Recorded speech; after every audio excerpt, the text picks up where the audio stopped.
놈들, 비트코인 반등한 거 봤지? 근데 진짜 기회는 따로 있어. 비트코인이 오를 수밖에 없는 구조를 만들어낸 회사가 하나 있거든. 비트는 이미 반등했는데 이 수혜주는 아직 주목받지 못한 상태야.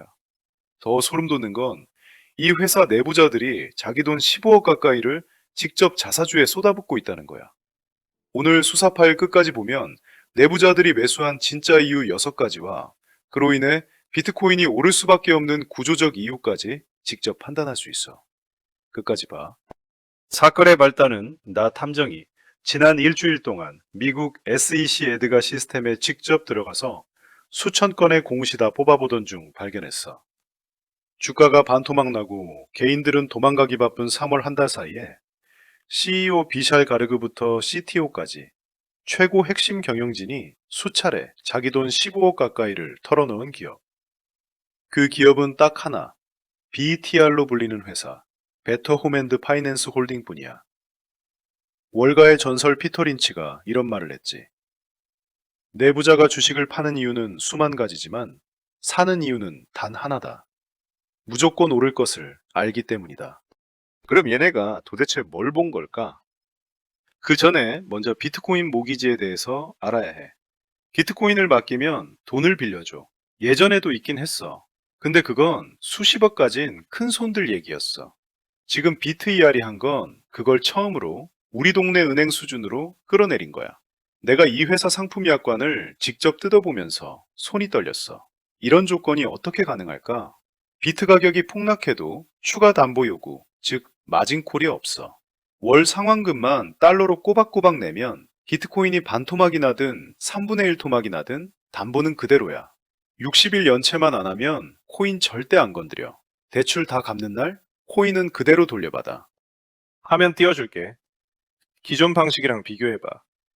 예전엔 코인 팔아서 세금 떼이고 나중에 비트코인 1억 가면 배 아파서 밤에 잠도 못 잤잖아.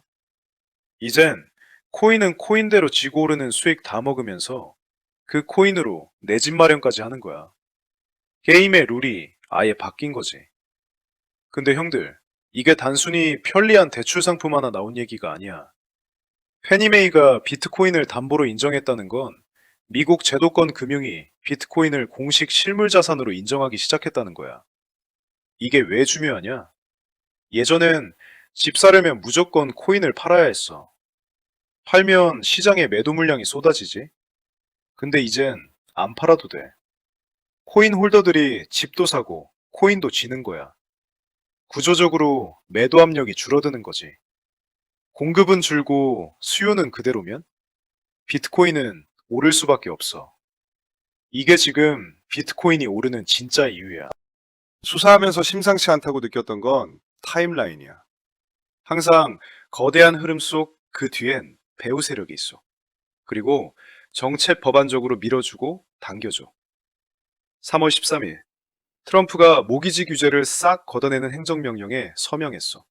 그리고 딱 13일 뒤인 3월 26일, 페니메이가 자체적으로 크립토 담보 승인 도장을 찍었어. 그 같은 날, BETR이 이 상품을 딱 출시해. 규제 완화, 국책기관 승인, 내부자 매수까지 이게 다 한 달 안에 도미노처럼 터졌어. 누군가 완벽하게 판을 짠 거야. 그럼 회사 내부자들이 확신한 근거는 뭘까? 뒷장부를 까서 추적해보니 단서는 6개야. 첫째, 매출 성장세. 2025년 4분기 매출만 4,400만 달러야. 전년 대비 무려 77%나 뛰었어. 남들 폭락장이라고 곡소리 낼 때 얘네 장부는 역주행을 하고 있었어. 둘째, 대출 볼륨. 분기 펀딩 볼륨이 15억 달러야. 역대 최고 기록이지.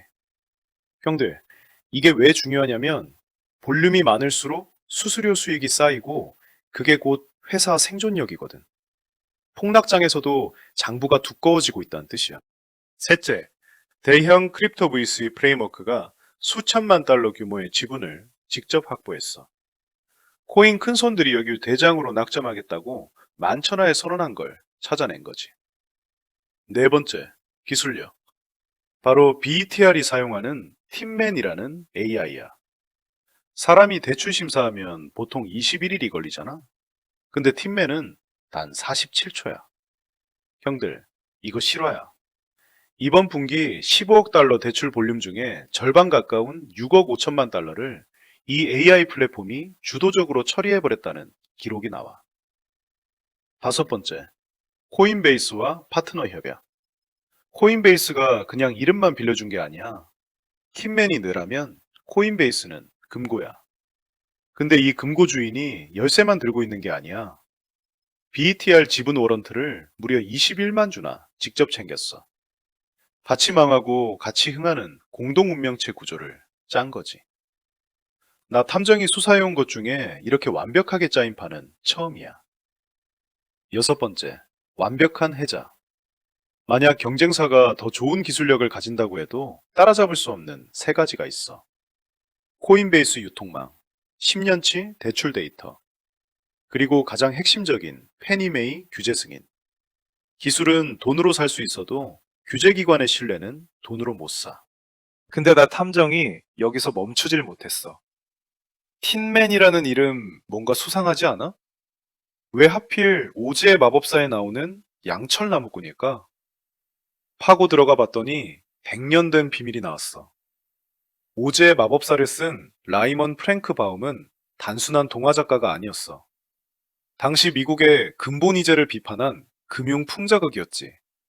그 당시 산업혁명 노동자들을 상징했던 심장 없는 로봇, 즉 감정 없이 일하는 존재, 틴맨이 2026년에는 AI로 환생했다고 볼 수 있지. 더 무서운 건 나머지 상징들이야. 근본이제를 상징했었던 노란 벽돌길은 2026년에선 달러 패권 시스템을 상징해.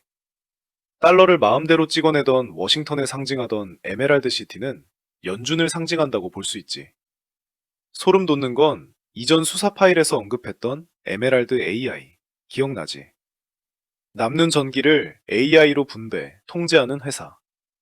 다음 화폐는 전기에너지와 연관된 무언가의 가능성이 높다는 단서들이 계속 나오고 있어. 이 회사가 일부러 이런 거대한 상징까지 설계하며 이름을 지었을까? 그건 몰라. 하지만 우연인지 몰라도 결과적으로 내가 확인한 BETR의 팀맨은 낡은 달러 시스템을 벗어나서 비트코인만으로 실물 부동산을 지배하는, 즉 새로운 금융 패러다임을 여는 그 역할을 아주 정확하게 수행하고 있어.